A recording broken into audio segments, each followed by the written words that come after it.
une fois trois artistes à la radio. Une fois n'est pas coutume des artistes sapides. Ils avaient des choses à dire qui ne sonnaient pas faux. Ils confrontaient leurs idées, rien de stupide.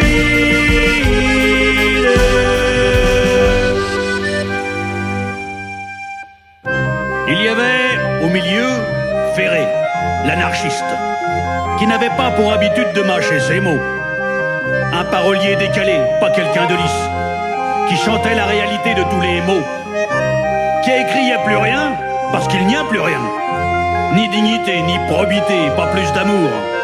Qui ne voyait qu'une chose à défendre, l'humain à défendre, avec autre chose qu'un tambour.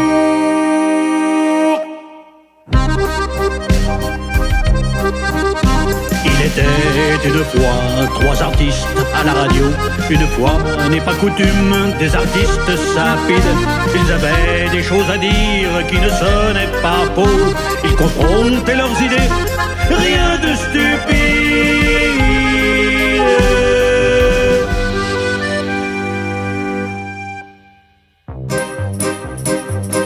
Il y avait Georges Brassens, satirique un peu timide derrière sa grosse moustache avec son petit sourire énigmatique. Il assumait le poète, ce n'était pas un lâche qui a écrit auprès de mon arbre et le gorille des choses tendres, touchantes, presque gentilles et d'autres plus profondes qu'on a jugées fielleuses, pas pour des radios et une télé trop frileuse.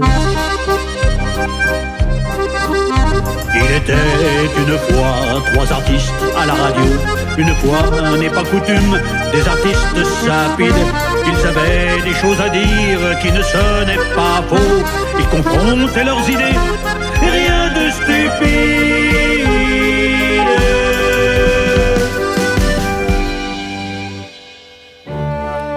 Sur la photo à gauche, il y avait le grand Jacques, provocateur né, comme qui dirait un enchantueur, le poil à gratter des bourgeois, l'agitateur.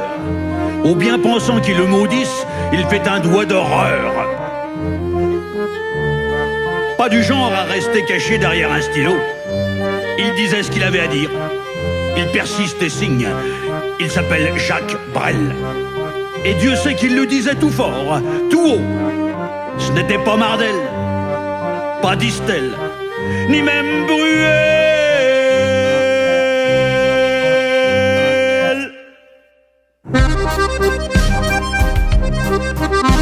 Il était une fois trois artistes à la radio.